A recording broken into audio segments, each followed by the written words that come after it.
Pre open market में आपको कुछ डाटा आपको वीकली बेसिस पे ट्रैक करना पड़ेगा, कुछ आपको क्वार्टरली बेसिस पे ट्रैक करना पड़ेगा और उसमें कुछ आपको डेली बेसिस पे ट्रैक करना पड़ेगा दोस्तों। तो दोस्तों ये डाटा सारा ही इम्पोर्टेंट है और आपको सारा डाटा पता होगा, जब भी आप मार्केट का सेंटिमेंट समझ के आप उसमें ट्रेड कर पाओगे और जब भी आप प्रॉफिट बना पाओगे। तो वीकली बेसिस पे आप क्या ट्रैक कर सकते हो, क्वार्टरली बेसिस पे आप क्या ट्रैक कर सकते हो। आप क्वार्टरली बेसिस पे और वीकली बेसिस पे आपको देखना पड़ेगा, एक तो जीडीपी की ग्रोथ रेट, आरबीआई और उसके बाद वर्ल्ड बैंक दोनों इंडिया की जीडीपी के बारे में क्या फोरकास्ट कर रहे हैं आपको देखना पड़ेगा। उसके बाद आपको देखना पड़ेगा इन्फ्लेशन का डेटा, इन्फ्लेशन का डेटा आपको देखना पड़ेगा, इसको ट्रैक करना पड़ेगा। और इसको आप ट्रैक करने के लिए आप देख सकते हो क्रूड की प्राइस, जैसे जैसे क्रूड की प्राइस है उस हिसाब से इन्फ्लेशन का डेटा रहता है, ये बिल्कुल एक एग्जैक्ट रहता है दोस्तों। उसके बाद आपको ट्रैक करता रहना पड़ेगा बॉन्ड्स, बॉन्ड्स के रेट्स, बॉन्ड यील्ड्स, इसमें आपको यूएसए की और इंडिया की बॉन्ड यील्ड्स देखनी पड़ेगी दोनों की, और ये आपको वीकली बेसिस पे ट्रैक करनी रहेगी, ये भी आपको ट्रैक करना ही पड़ेगा। उसके बाद में आपको वीकली बेसिस पे यूएसडी आईएनआर ये ट्रैक करता रहना पड़ेगा, आपको यूएसडी आईएनआर चेक करना पड़ेगा। उसके बाद में आपको इंडिया विक्स, इंडिया विक्स ये आपको वीकली बेसिस पे ट्रैक करना पड़ेगा।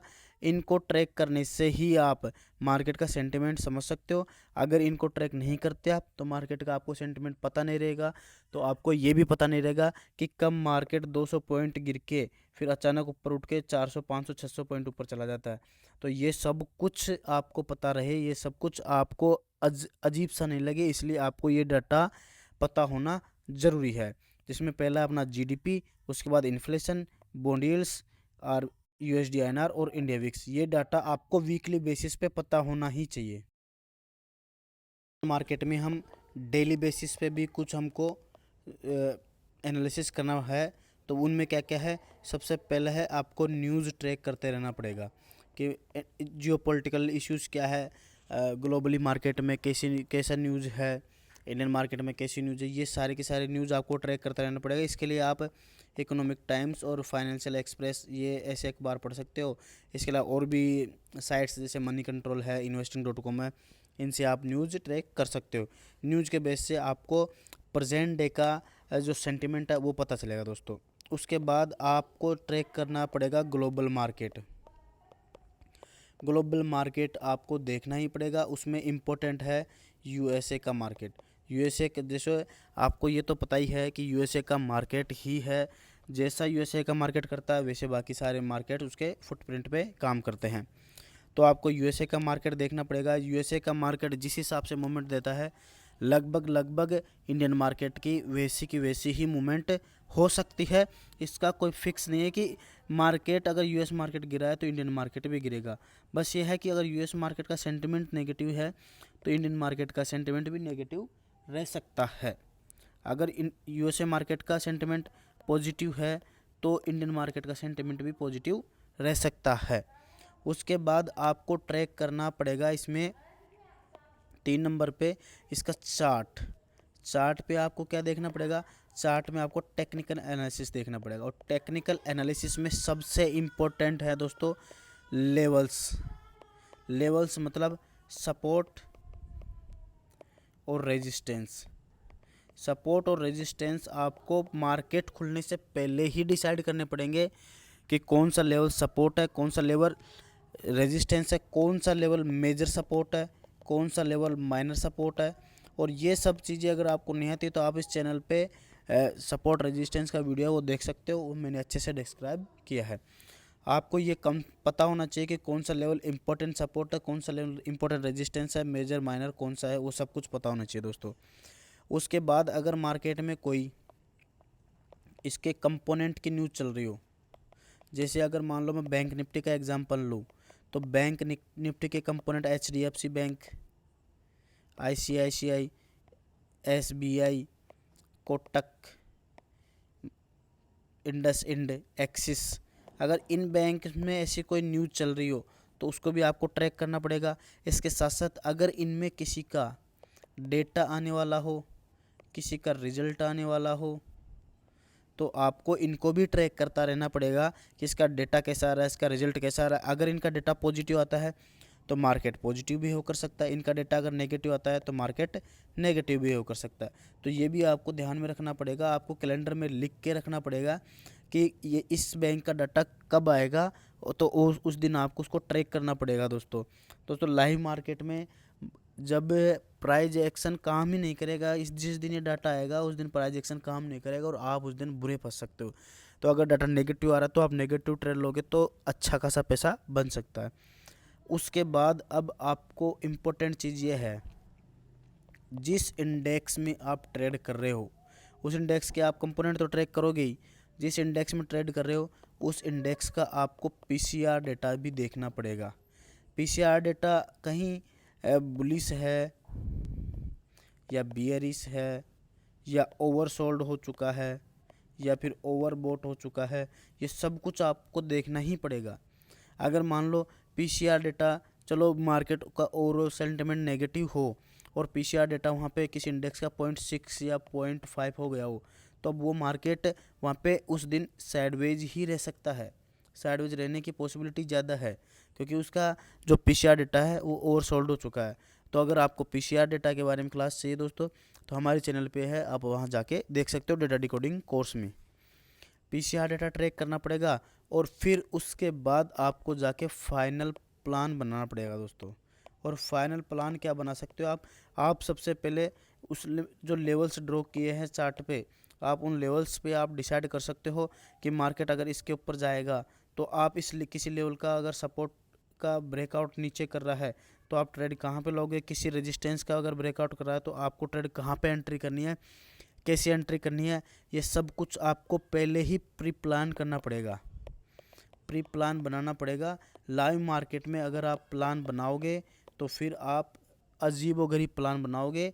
अगर मार्केट थोड़ा सा ऊपर जा रहा है तो आप उसमें बाइंग का प्लानिंग करने लग जाओगे, अगर मार्केट थोड़ा सा नीचे जा रहा है तो उसमें आप सेलिंग का प्लान करने लग जाओगे।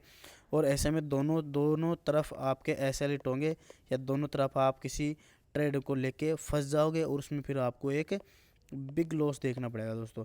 तो दोस्तों मार्केट में पैसा कमाना इतना आसान है नहीं, क्योंकि मार्केट में पैसा कमाना है तो आपको मार्केट के बाद और मार्केट से पहले होमवर्क तो करना ही पड़ेगा। अगर होमवर्क करके आओगे तो आप ओवर ट्रेडिंग से बच सकते हो। एक तो जब आपको पता है कि हमें किस लेवल पर ट्रेड लेना है तो मार्केट उस लेवल पर नहीं आया, जब तक आप वेट कर सकते हो, पेशेंस रखते हो। लेकिन जब आपको पता ही नहीं है कि मार्केट एक इतनी बड़ी ग्रीन कैंडल बनाता है, फिर उसके बाद एक छोटी सी ग्रीन कैंडल बनाता है और आप इस कैंडल में एंट्री कर लेते हो, क्योंकि आपको पता ही नहीं कि मार्केट किस लेवल पे कैसा रिएक्ट कर सकता है, कौन सा इंपॉर्टेंट रेजिस्टेंस है, आप इसमें एंट्री करोगे और मार्केट धड़ाम से नीचे गिर जाएगा और आप उसमें लॉस बुक करोगे। तो आपको होमवर्क तो करना ही पड़ेगा, प्री प्लान बनाना ही पड़ेगा। अगर प्री प्लान नहीं बनाओगे आप तो आप लॉस बुक करोगे ही करोगे। आरबीआई का जो जीडीपी फोरकास्ट डेटा आता है दोस्तों, वो अपने लिए इम्पोर्टेंट हो जाता है। इससे क्या है, हमें पूरे क्वार्टर का मार्केट का सेंटिमेंट कैसा रह सकता है उसका आइडिया हमें लग जाता है। अगर जीडीपी ग्रोथ रेट बढ़ती हुई आ रही है तो इसका मतलब ये है कि मार्केट में अभी पॉजिटिविटी है और आगे भी पॉजिटिविटी रह सकती है। और अगर जीडीपी रेट घटती हुई आ रही है, इसका मतलब ये है कि मार्केट में अभी थोड़ा जीडीपी घट रही है, इसका मतलब मार्केट भी अब डाउन ट्रेंड में रह सकता है। इस जीडीपी के डाटा से हमें ओवरऑल इस क्वार्टर में मार्केट का सेंटिमेंट कैसा रह सकता है, हमें वो आइडिया लगता है। इन्फ्लेशन भी ट्रैक करते रहना पड़ेगा दोस्तों। ये भी दोस्तों इसका भी क्वार्टरली बेस पे डाटा आता है, आप इसको चेक कर सकते हो, क्योंकि इसके बेस पे जब ये डाटा आता है तो इसी के बेस पे मार्केट का सेंटिमेंट चूज होता है, उसी के बेस पे मार्केट का सेंटिमेंट आगे बढ़ता है। अगर इन्फ्लेशन डाटा बढ़ता हुआ आ रहा है तो ये मार्केट को नेगेटिव इम्पैक्ट डालता है, उस टाइम पे मार्केट ये गिरता हुआ दिखेगा आपको। तो इन्फ्लेशन का मार्केट के साथ इन्वर्स रिलेशन है दोस्तों, ये ध्यान रखना। आप जब इन्फ्लेशन बढ़ेगा तो मार्केट घटेगा। तो अब आप इन्फ्लेशन को कैसे ट्रैक कर सकते हो, आपको इन्फ्लेशन को डेली ट्रैक करना दोस्तों। और इन्फ्लेशन को डेली ट्रैक करने का सबसे बेस्ट तरीका ये है कि कि आपको इन्फ्लेशन की जगह सीधा कमोडिटी ट्रेक करनी पड़ेगी। और कमोडिटी में आप अगर क्रूड को ट्रेक करते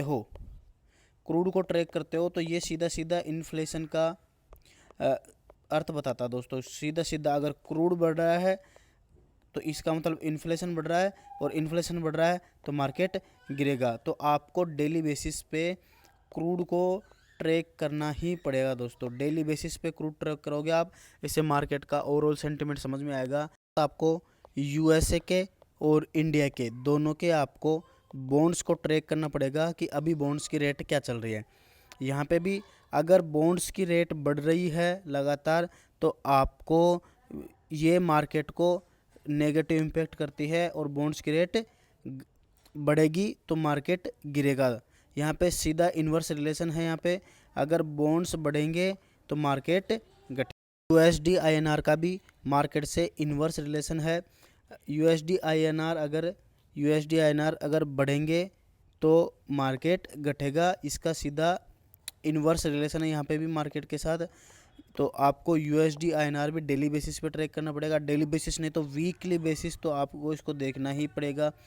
यूएसडी आईएनआर क्या कर रहा है। अगर यूएसडी आईएनआर बढ़ रहा है तो मार्केट को नेगेटिव इम्पैक्ट करेगा, यूएसडी आईएनआर घट रहा है तो मार्केट को पॉजिटिव इम्पैक्ट करेगा। विक्स ये एक इम्पॉर्टेंट चीज़ है दोस्तों, इसको आपको डेली बेसिस पे ट्रैक करना पड़ेगा। अगर इंडिया विक्स भी बढ़ रहा है तो ये भी मार्केट को इन्वर्स रिलेशन इसका, ये मार्केट को नेगेटिव इम्पैक्ट डालेगा और ये आपको मार्केट को गिरा देगा। ये आपको डेली बेसिस पे ट्रैक करना है, और लाइव मार्केट में भी इसको ट्रैक करते ही देखना पड़ेगा आपको। इंडिया विक्स का डाटा आपके सामने होना चाहिए हमेशा जब भी आप ट्रेड करो। जब